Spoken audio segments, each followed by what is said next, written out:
please. Amy Pearce. Oh, another support.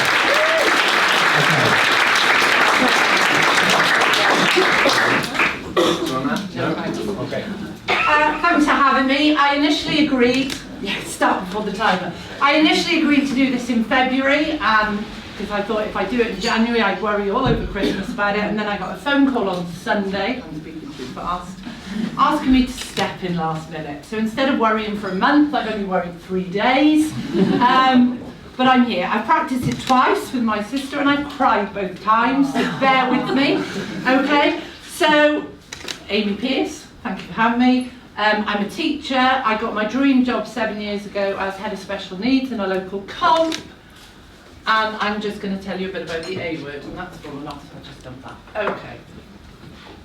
So this was Christmas Eve 2013, where we informed Lily and Henry that we were expecting our third child.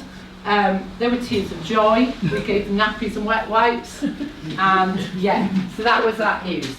In August, and I've apologised to Rasa already for the photo, this is a picture from Rasa, but it was taken off an image. Jack arrived, and our family of 5, initially I wanted 4 kids, Jack arrived, and our family was more than complete. So the early years, this is where I am going to read a bit, so bear with me. The early years for Jack, that's obviously Jack, were difficult. It was a difficult delivery. I was a week in hospital, it was an emergency C-section, and he was sickly. We were in hospital twice overnight for chest infections. He had 2 perforated eardrums. He had eczema that was just a nightmare. He had sensory issues, going to the Red Arrows, he loved it but hated it. Bluestone, his favourite thing was the light with the bubbles in it, and we think, no, isn't that sweet? He had obvious social interaction problems. I'd go to other people's houses with kids, he wouldn't play. He didn't bother me. It was great. I'd sit there with my cup of tea, but he'd just be playing on his own in a room. And he had significant speech and language issues. He was getting close to 3 and he wasn't speaking at all. The bottom picture was the first time he actually looked at me under Hill Park and said, "Mum, cheese." And I was just like, oh, okay. And we had about 10 photos. So diagnosis began at about 1.5. We just knew something wasn't quite right. The speech was obvious. As I said, at 3 there was nothing. So the first thing we thought of was it's his hearing. So because of my job, and not just because of my job, I have a friend that's a hearing impairment specialist teacher.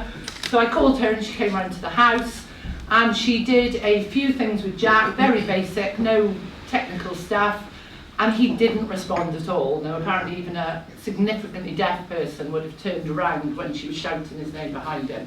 She taught him some signs and he responded really well, but a bit like sort of peeling the layers off an onion, we thought, well, let's get him a hearing test first of all. That was a nightmare, getting him a hearing test, but anyway. So that night after Sarah had come round, I was sitting on the sofa, Googling away, came across a MChat, which is a toddler screening tool, and the results were contact professional help straight away, your child is probably autistic. Text Sarah, sits there, he's autistic, and it all made sense. At that point, I work with autistic kids, I was like, how could I not see it? And she said, yes, I agree with you, but I didn't want to tell you. So that was that. So we started the process. We were really lucky to be going through having them all. In my job, I work with kids that are going through diagnosis. It's 2 years at least. With having them all, they were brilliant, but unfortunately for anyone going through the process, it's all negative. So the first thing was the Ruth Griffiths assessment. Jack was below on everything. The second thing was a speech and language assessment. Jack was below on everything. But then when he was 2, we had his ADOS, which is an autistic diagnostic observation schedule.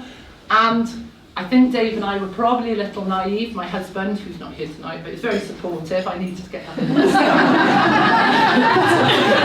he's not mentioned anywhere else. He's probably watching on that. And we were probably a little bit positive, sorry Dave. And he wasn't diagnosed. Great. But then the year went on, it became more apparent as Jack developed or didn't develop and his peers developed, it became more and more obvious that Jack had pretty significant issues. So March the 15th, and this is where I need to get through it without crying, 2018, Jack was diagnosed with ASD, autistic spectrum disorders, probable ADHD, attention deficit hyperactive disorder, DCD, developmental coordination disorder, and significant speech and language difficulties. Knowing what was available, I asked the lovely consultant, what help is out there? I was given a book and a plastic duck, and that was genuinely it. So I left, I went to my sister's house, I cried all day, I'm not going to cry now, I'm doing all right actually, and went to the doctors who acknowledged and made me realise you're actually grieving for the child you'll never have. And it was questions like, will he ever talk, will he ever say mum, will he ever say I love you, will he ever have a job, will he ever have friends? There we are, I'm going to move on. Okay, so what is ASD? ASD stands for Autistic Spectrum Disorder. To have a diagnosis, you have to have an impairment in social communication and your interaction, and you have to have some element of restrictive, repetitive patterns of behaviour. It's a neurodevelopmental condition. Please don't ask difficult questions. I'm not a psychologist, I'm a mum, okay? But the facts and figures, it is getting more and more prevalent. I see it in my job. I see it amongst my friends, not as in them, but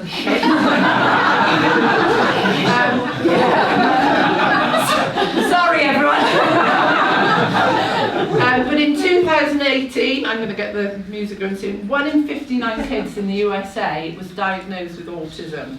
Okay, boys are 4 times more likely to be more likely to be diagnosed. Girls are much better at masking it.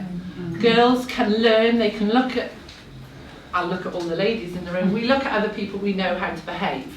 Jack doesn't get, it's not appropriate to walk down Newton Road and hit someone on the arse. You know, he just doesn't get that appropriateness of behaviour. Most children diagnosed most children diagnosed after age 4, but you can be diagnosed from 2 onwards. This is something I see in school every day. Depression affects 7% of children with ASD and 26% of adults with it. Anxiety affects 40% of teens with ASD. And it's just so hard to deal with, you know, in school with. There is no cure, but the right strategies can make a massive, massive difference. So the daily challenges we face, eating for Jack, I'd say he eats 10 foods. Okay, so you can't go out for a meal, you can't go out with your older kids, he's on baby jars, 10 foods, that's it. Anxiety at 5 is huge. He goes swimming every week, but every week he goes through the same thing of being scared to get in the pool. Sleeping, he used to wake up probably 7 or 8 times a night. We were on about 3 or 4 last night, and in the end I gave up and he joined me because Dave's away. But guaranteed, no matter what time you keep him up till, he'll be awake by 6. 6 is a lion. So meltdowns are massive, and as he gets bigger, getting harder and harder to cope with. He's had me on the floor on Newton Road twice recently because he's wanted to go a different way to I wanted to go. Haircuts are a huge issue. We had to go to Britain Ferry to a specialist, amazing Jim the Trim Barber. We are lucky enough, and I was going to mention him before I knew he was here tonight. Dan in a local hairdresser's is amazing with Jack. And last week I could sit and have a coffee while Jack had his haircut, which was just amazing. So thank you, Dan. Dentist, specialist dentist, they just managed to look at his teeth. That's it, it's like open your mouth, we're done. He's absolutely fearless, he always has been, he runs into the road. We try and trust him and think, is he old enough now? And only like a week ago he was on Stanley Street. He climbs himself, I need to speed up, he climbs up on the cupboard to get his own hot chocolate. Just no idea. He's obsessive about things. He's got to have his cold blankie. He has to have his hot chocolate in a cow cup. Opticians, we're a family of 4 that wear glasses. We're not bothering with the opticians yet, to be honest. That's your job soon. And I only added this today. The worst thing is probably the guilt you feel, because during the summer, the Christmas holidays, you just feel all the time you should be doing stuff for Jack. You should be teaching him to read. You should be teaching him the time and maths. And then more importantly, spending time with Lily and Henry, because they miss out on a huge amount. So they're the daily challenges. Oh God, I am behind. Right, Jack in school, initially we got a statement of SEN, he got TA support, special educational needs. So he got allocated TA support. The statement said he should go to a specialist teaching facility for children with ASD. I work in specialist teaching facilities. I really rate them, but at 3, I didn't want Jack to be down that pathway, so he didn't. He's gone to mainstream. We made the decision to keep him back a year. Best thing we did, because in December no, we didn't. Yes, we did. First year they couldn't get a school photo. I've only put this up because it's our favourite. The second year they got him looking at the camera and a photo, and then in December he got awarded Pupil of the Term.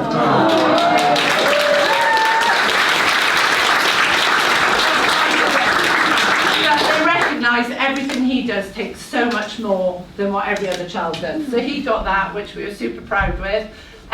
Lessons I've learned: don't have any expectations, basically, because anything's a bonus. This is our favourite place. It's Bluestone. We were there with Josie and Jim and various people, and we booked a meal out, got to Smoky, whatever it's called, and there was no Wi-Fi, so we had no meal because we were gone.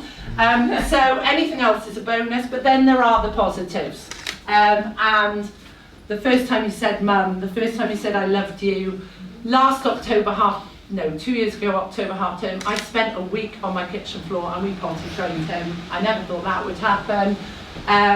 Just having a cup of coffee, fine, it's great. I think that, and speaking, you can't stop him. Having not been speaking at 3 now, conversations, humour. He even says, Mum, look out the window, you go like that, and then he gets himself chocolate. He's like,